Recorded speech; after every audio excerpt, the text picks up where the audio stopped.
मान्यताओं के अनुसार बुधवार की व्रत कथा सुनने से जीवन में सुख, शांति और यश बना रहता है और साथ ही अन्न के भंडार भरे रहते हैं और धन की कमी नहीं होती है। तो आइए सुनते हैं बुधवार की व्रत कथा।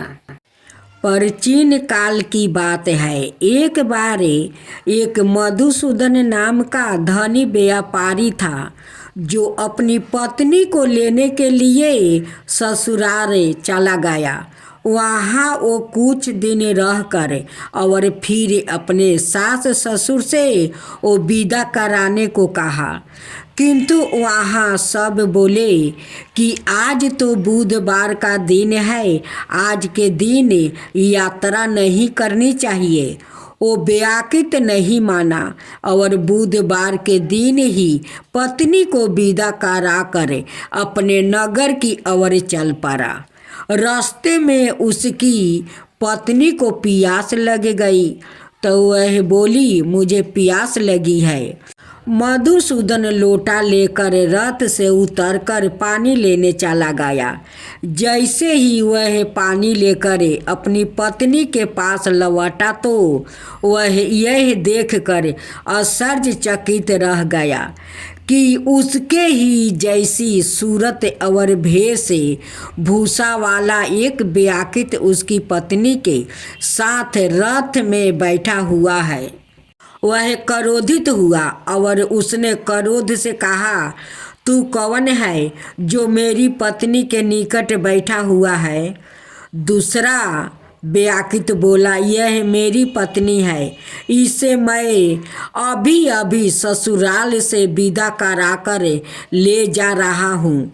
वो दोनों व्याकुत परस्पर आपस में वो झगड़ा करने लगा। तभी राजिया के सिपाही आकर लोटे वाला मधुसूदन को पकड़कर ले गया। स्त्री से पूछा, तुम्हारा असली पति कौन है? तब स्त्री शांत रही क्योंकि दोनों एक जैसे थे। वो किसी अपना असली पति बताती। यह व्याकुत ईश्वर से प्रार्थना करता हुआ बोला, हे परमेश्वर, यह क्या लीला है? सच और झूठ बन रहा है। तभी आकाशवाणी हुई कि मूर्ख, आज बुधवार के दिन तुझे यात्रा नहीं करनी चाहिए थी, पर तूने किसी की बात नहीं मानी और चल पड़ा। यह सब लीला बुध देव भगवान की है। तब उस व्याकुत ने बुध देव से प्रार्थना की। उसने अपनी गलती के लिए वो क्षमा मांगी और बुध देव जी अंतर्ध्यान हो गए। इसके बाद वह मधुसूदन अपनी पत्नी को लेकर घर आया। इसके बाद से ही वो दोनों पति पत्नी बुधवार का व्रत हर सप्ताह नियम पूर्वक करने लगा। इस कहानी से हमें यह सीख मिलती है कि बुध मत का उपयोग सही समय और सही जगह देख कर ही करना चाहिए। मान्यताओं के अनुसार बुधवार के दिन किसी भी स्त्री को अपने मैके से ससुराल के लिए यात्रा नहीं करनी चाहिए। इस कथा में अपने देखा कि बुद्धि का सही उपयोग ना करना मधुसूदन को कैसे भारी पड़ा। श्री गणेश और बुढ़िया माई की कहानी। एक बुढ़िया माई थी, मिट्टी के गणेश जी की पूजा करती थी। रोज बनाती और रोज गल जाता। एक सेठ का मकान बन रहा था। वो बोली, पत्थर का गणेश बना दो। मिस्त्री बोले, जितने घड़ी हम तेरा पत्थर का मूर्ति बनाएंगे उतने घड़ी में अपना दीवार ना जोड़ लेंगे। तब बुढ़िया माई बोली, राम करे तुम्हारी दीवार टेढ़ी मेढ़ी हो जाए। अब उनकी दीवार टेढ़ी होने लगी। वो जोड़ता गाया और गिरता गाया, जोड़ता गाया और गिरता गाया। इस तरह करते करते शाम हो गया। शाम को सेठ आया। उसने कहा, आज कुछ भी काम नहीं किया है। वो मिस्त्री कहने लगा, एक बुढ़िया आई थी, वो कह रही थी मेरा पत्थर का गणेश बना दो। हमने ना कर दिया तो उसने कहा तुम्हारी दीवार टेढ़ी हो जाए। तब से दीवार सीधी नहीं बन रही है, बनाते हैं और गिर जाता है। सेठ ने बुढ़िया माई को बुलवाई। सेठ ने कहा, हम तेरी सोने का गणेश बनवा देंगे, हमारी दीवार सीधी कर दो। सेठ ने बुढ़िया माई को सोने का गणेश बनवा दिया। सेठ की दीवार सीधी हो गई। जैसे सेठ की दीवार सीधी की वैसा ही सबकी करना। श्री गणेश और बुढ़िया माई को खीर खाने वाली कथा। एक बार बचपन में भगवान गणेश भक्तों की परीक्षा लेने के लिए अपनी छोटी सी मुट्ठी में चावल और एक चमचे में दूध लेकर पृथ्वी पर आ गए। भगवान धरती पर जिसे भी मिले उसे इस थोड़ी सी सामग्री से खीर बनाने को कहने लगे, लेकिन ज़्यादातर लोग ने उनका मजाक उड़ाया और उनकी बात पर ध्यान नहीं दिया। गणेश जी ने बुढ़िया से खीर बनाने का अनुरोध किया। तभी गणेश जी एक गरीब बुढ़िया के पास पहुँचे और खीर बनाने का अनुरोध करने लगा। बुढ़िया को छोटे बालक गणेश पर दया आ गई और खीर बनाने के लिए मान गई। उसे अपने घर में एक भगोना चूल्हे पर चढ़ाया तो गणेश जी ने कहा कि माई, घर का सबसे बड़ा बर्तन चूल्हा पर रखो। बुढ़िया ने बच्चे का दिल ना दुखाने की बात सोची और घर का सबसे बड़ा भगोना चूल्हा पर चढ़ा दिया।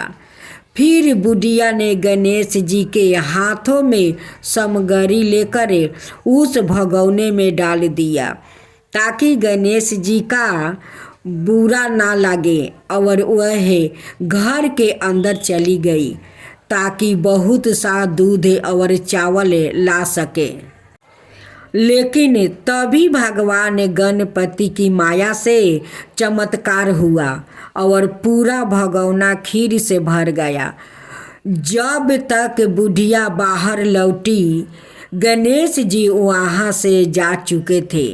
इस बीच बुढ़िया के पोते पोती आए।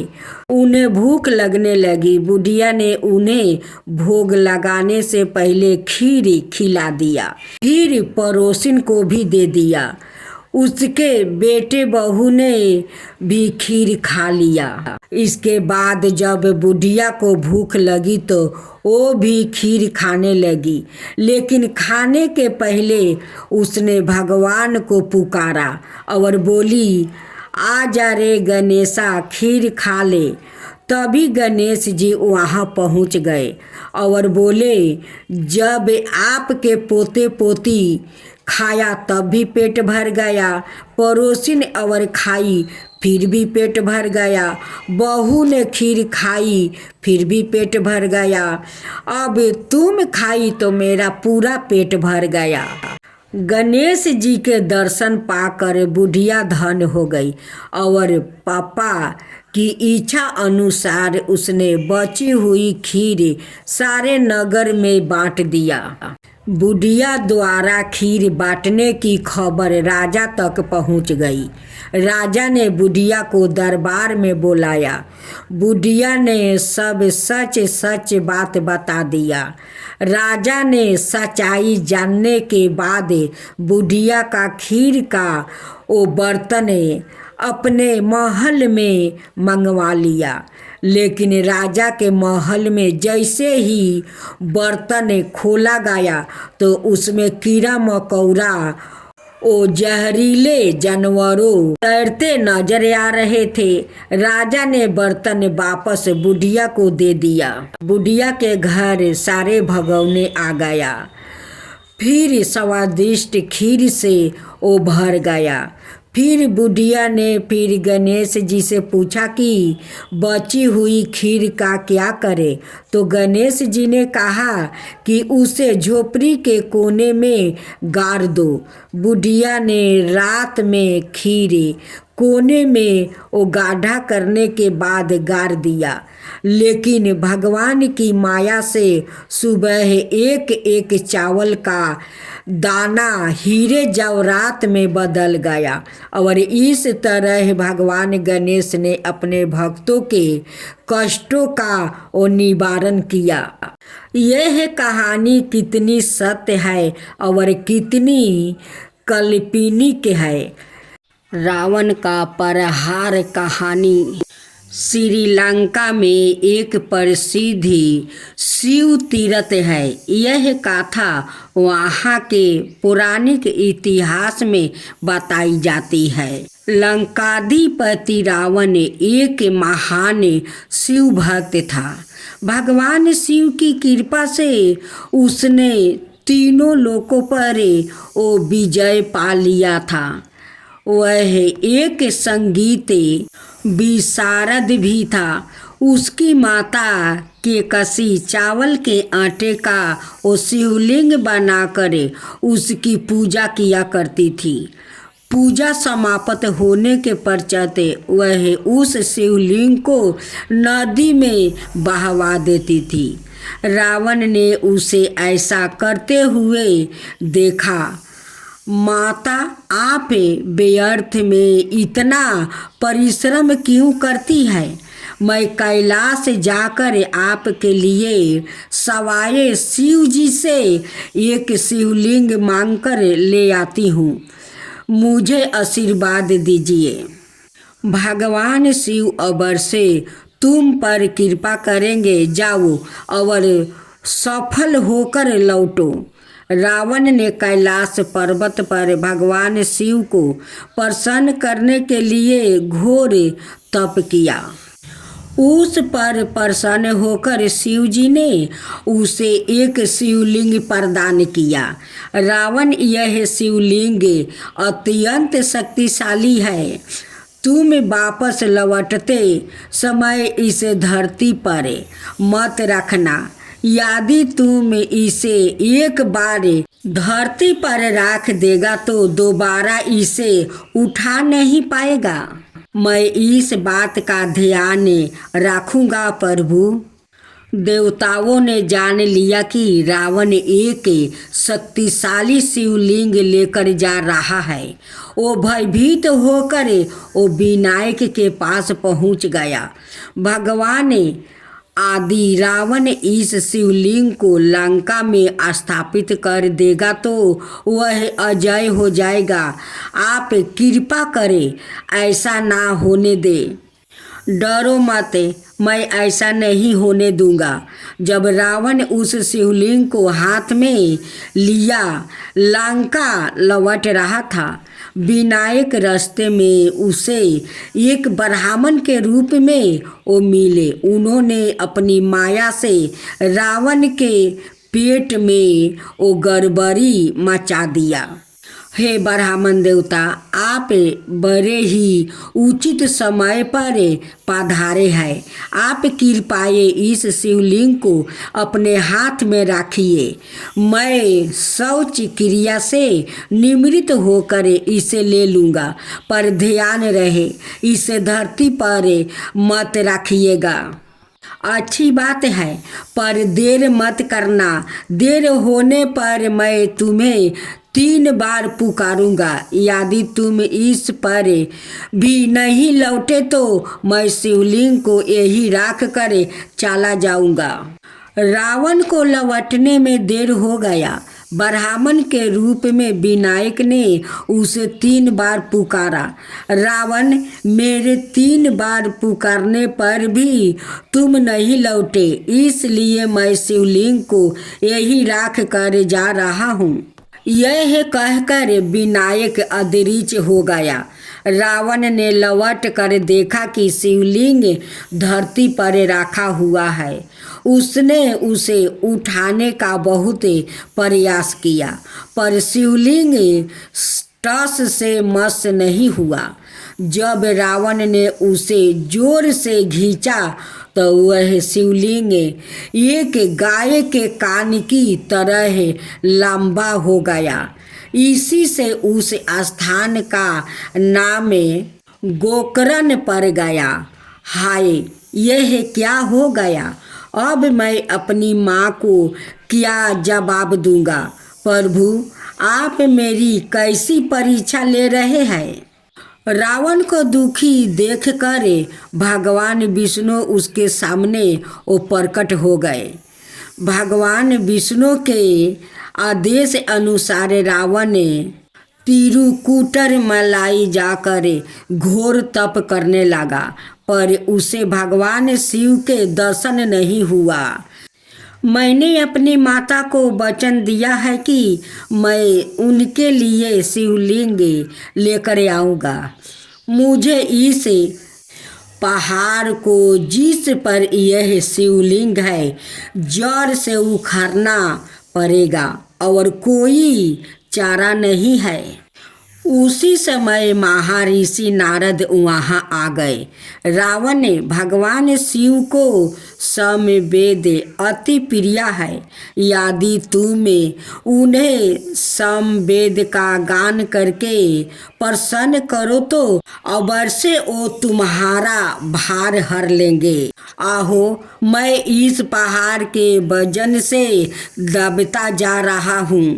रावण ने अपनी तलवार से अपना एक सिर और एक भुजा काट दी और उसे जोड़ कर एक वीणा जैसे बोध का निर्माण किया। उसे वह सामवेद का गायन करने लगा। प्रसन्न होकर भगवान शिव उसके सामने प्रकट हो गए। रावण, यह तलवार लो, दीगर आहुओ। उधर रावण की माता को किसी ने कह दिया कि रावण सागर में डूबकर मर गया है। वो इस दुख को सहन ना कर सकी और उनकी मृत्यु हो गई। रावण जब तिरुकुटर मलाई से लौटे तो उसकी माँ अपने प्राण त्याग चुकी थी। रावण, तुम्हारी माँ चल बसी है। हाँ पुत्रा, अब मैं जीवित रहकर क्या करूँगी?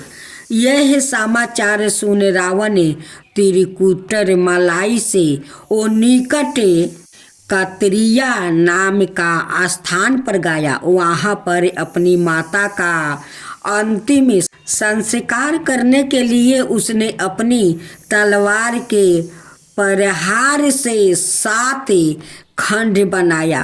उन 7 में से वो गर्म पानी के फव्वारे वो फूट पड़े। उस पानी से रावण ने अपनी माता का श्राद्ध इत्यादि किया। आज भी लोग इस स्थान में आकर अपने पितरों का वो अंतिम संस्कार करते हैं। इस स्थान को आज रावण बैकुंठ के नाम से जाना जाता है। गणेश जी की आरती। जय गणेश जय गणेश जय गणेश देवा, माता जकी पार्वती पिता महादेवा। जय गणेश जय गणेश जय गणेश देवा, एक दंत दयाबंदी 4 भुजधारी, मस्तक सिंदूर सोहे मूस की सवारी। जय गणेश जय गणेश जय गणेश गणेशी देवा। अंधन को आँख देते, कोढ़ियन को काया, बाजिन को पुत्र देते, निर्धन को माया। जय गणेशी जय गणेशी जय गणेशी देवा। अंधन को आँख देते, कोढ़ियन को काया, बाजिन को पुत्र देते, निर्धन को माया। जय गणेशी जय गणेशी जय गणेशी देवा। हार चढ़े फूल चढ़े और चढ़े मेवा, हार चढ़े फूल चढ़े और चढ़े मेवा। लड्डुअन का भोग लगे, संत करे सेवा। जय गणेशी जय गणेशी जय गणेशी देवा।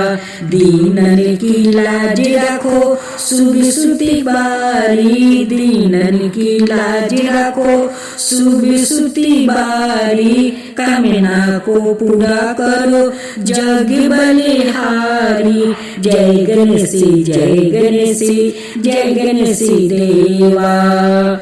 सूर शाम शरण आए, सफल की जो सेवा। सूर शाम शरण आए, सफल की जो सेवा। जय गणेशी जय गणेशी जय गणेशी देवा। माता जाकी पार्वती पिता महादेवा। जय गणेशी जय गणेशी जय गणेशी देवा। माता जाकी पार्वती पिता महादेवा।